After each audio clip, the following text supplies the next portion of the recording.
मनीष कश्यप बिहार आए, लोग अपनी अपनी राय रख रहे हैं, उनका स्वागत हुआ, तो कुछ ऐसे चंद लोग हैं जो कह रहे कि देशद्रोही का स्वागत हो। देशद्रोही का लक्षण होता है, ठीक ना, कि बिहार से भ्रष्टाचार मिट जाए, बिहार से गरीबी मिट जाए, बिहार में फैक्ट्रियां आ जाएं, बिहार के लोग यहाँ न जाएं, यहाँ से न जाएं, यहीं उनको रोजगार मिल जाए, यह सब सोचना और इसके लिए लड़ना, अगर यही देशद्रोही है तो देशद्रोही मैं हूँ और मनीष कश्यप का हर समर्थक देशद्रोही है। अगर बिहार के लिए, बिहार की समस्याओं के लिए लड़ना देशद्रोह है तो मैं यह क्या, अगर 5 जन्म मनीष कश्यप को लेना पड़े और उनके समर्थकों को लेना पड़े तो वो 5 जन्म लेंगे, लेकिन इस बीमारी से लड़ते रहेंगे और तब तक लड़ते रहेंगे जब तक खत्म नहीं हो जाएगा बीमारी। बिहार में सब फैक्ट्री नहीं है, उससे लड़ाई है। बिहार सबसे गरीब राज्य में है, उससे लड़ाई है। बिहार में जातिवाद है, उससे लड़ाई है। हमको लड़ना है और उनके समर्थकों को लड़ना है। वो जेल में, उनका सपना तभी पूरा होगा जब इन लड़ाइयों को पूरा करेंगे। जिस दिन इस लड़ाई को फतह करेंगे उस दिन आपकी असली जीत होगी। यह संकल्प लीजिए, अगर मनीष कश्यप बिहार पे आए हैं तो यह संकल्प लीजिए कि मनीष कश्यप के हर सपने को हमको पूरा करना है, जो सपना हमको वीडियो के माध्यम से वह दिखाए हैं।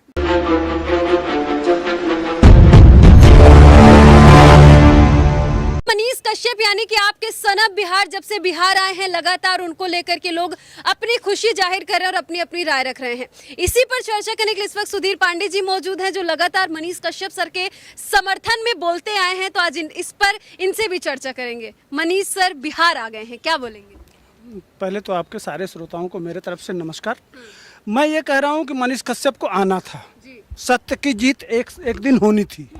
सत्य जहाँ देर हो सकता है लेकिन अंधेर नहीं होता है। न्याय के साथ खड़े थे, अगर न्याय के साथ नहीं रहना होता तो वह जाके जेल में अब खुद को सरेंडर नहीं करते।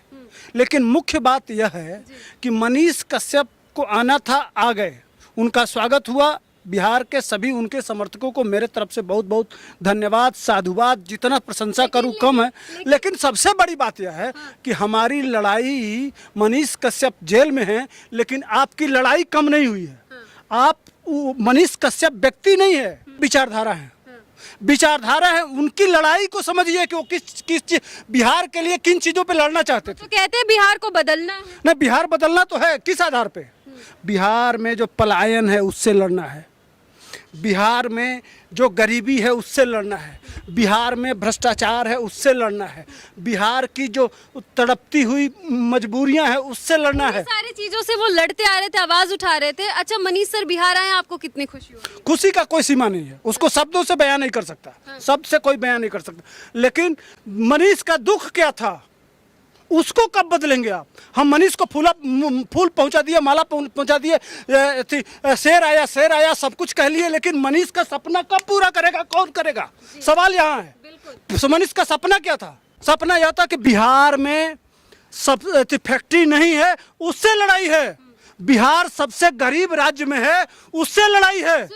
बिहार में जातिवाद है, उससे लड़ाई है। हमको लड़ना है और उनके समर्थकों को लड़ना है। वो जेल में, उनका सपना तभी पूरा होगा जब इन लड़ाइयों को पूरा करेंगे। जिस दिन इस लड़ाई को फतह करेंगे उस दिन आपकी असली जीत होगी। यह संकल्प लीजिए, अगर मनीष कश्यप बिहार पे आए हैं तो यह संकल्प लीजिए कि मनीष कश्यप के हर सपने को हमको पूरा करना है, जो सपना हमको वीडियो के माध्यम से वह दिखाए हैं। बिल्कुल, ये सारी चीजों पे डिस्कशन चलता रहता है, बातें होती रहती है। मैं ये कह रही हूँ कि मनीष कश्यप बिहार आए, लोग अपनी अपनी राय रख रहे हैं, उनका स्वागत हुआ, तो कुछ ऐसे चंद लोग हैं जो कह रहे कि देशद्रोही का स्वागत हो रहा है, यानी कि आप भी देशद्रोही हैं। हाँ, वो मैं वो देखिए, यही देशद्रोही का लक्षण होता है ना, कि गरीबी मिट जाए। देशद्रोही का लक्षण होता है, ठीक ना, कि बिहार से भ्रष्टाचार मिट जाए, बिहार से गरीबी मिट जाए, बिहार में फैक्ट्रियां आ जाएं, बिहार के लोग यहाँ न जाएं, यहाँ से न जाएं, यहीं उनको रोजगार मिल जाए। यह सब सोचना और इसके लिए लड़ना, अगर यही देशद्रोही है तो देशद्रोही मैं हूँ और मनीष कश्यप का हर समर्थक देशद्रोही है।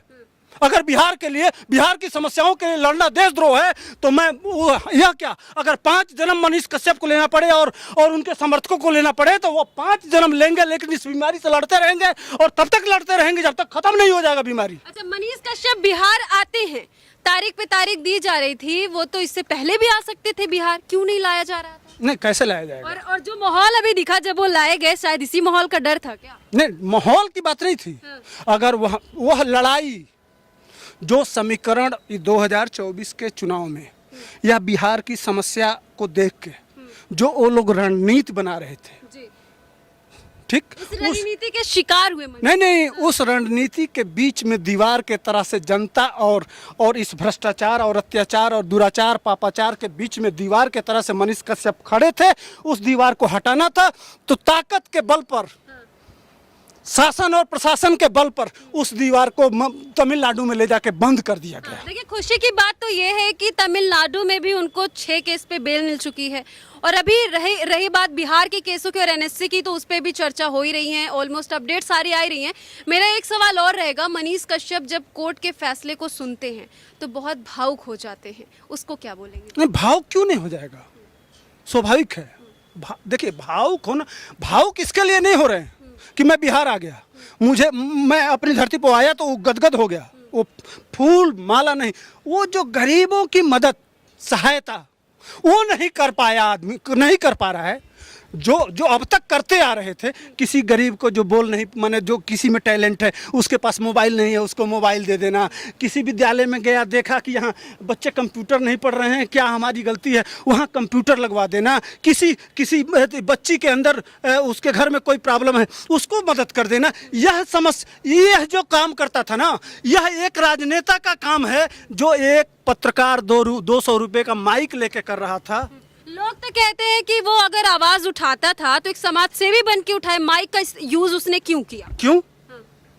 दर्द यहाँ से उठती है, माइक दर्द या अनजान है, दर्द बिहार का था, माइक से दर्द पैदा किया जाता है। आप भी हमारे कष्ट में जब आती हैं और माइक लगाती हैं तो देखती हैं माइक लगता, रोने लगता है आदमी भावुक होकर, ठीक ना? वह भावना कहाँ से आती है? यह माइक पैदा करता है और वह पत्रकार पैदा करता है।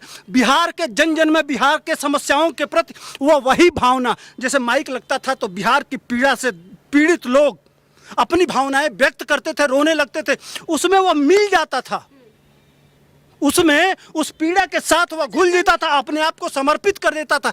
यह असली कारण था जिसकी वजह से सब कुछ हुआ। सुधीर जी, लगातार जब से ये सारे मामले चल रहे हैं, आप साथ दे रहे हैं, बोल भी रहे हैं, मनीष कश्यप का समर्थन भी कर रहे हैं।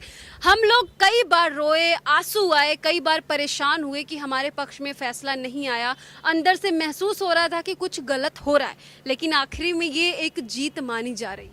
जीत है, सत्य की जीत हमेशा होती है। हमारे हर जगह लिखा हुआ है, जो अशोक चक्र होता है, अशोक चक्र के नीचे लिखा हुआ है सत्यमेव जयते, सत्य की जीत होती है। यह भारत की धरती है, राम और कृष्ण की धरती है। देर जरूर होता है लेकिन अंधेर नहीं होता है। वह भी तो देख रहा है अत्याचार। वहाँ से सावन के महीने में 1 लाख हनुमान, इतना मनीष कश्यप को ले जाके हजारों किलोमीटर दूर बंद किया गया, जो कुछ उन्होंने बर्दाश्त किया, जो कुछ उनके साथ हुआ, वो कौन भरपाई करेगा? नहीं, क्या उसके हकदार थे वो? अब उसकी भरपाई करेगी बिहार की जनता।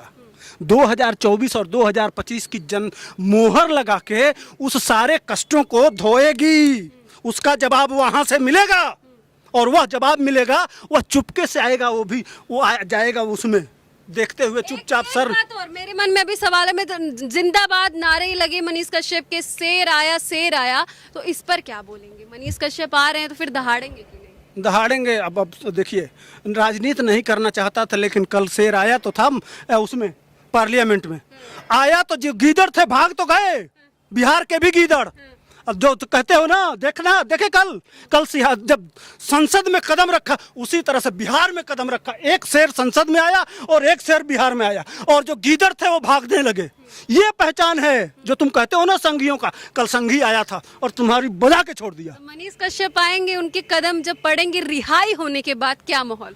पूछना नहीं है। इस देश की तस्वीर एक शेर बदल दिया, और बिहार की तस्वीर एक शेर बदल देगा। शेर का नाम बता। मनीष कश्यप। कहना क्या है? हाँ, तो मनीष कश्यप के लिए एक लास्ट मैसेज क्या देंगे अभी इस वीडियो? मनीष के सपने को साकार करिए। बिहार की समस्याओं से लड़ना है, उसके लिए जो हम कर सकें सभी लोग करते रहें, लड़ते रहें उनके लिए। उनके सपने को साकार करना है, बिहार को बदलना है। यह जो अब तक जो समस्याएं थी उसको पहचानिए और उसके लिए लड़िए, नहीं तो आपके बच्चों का भविष्य खराब हो जाएगा।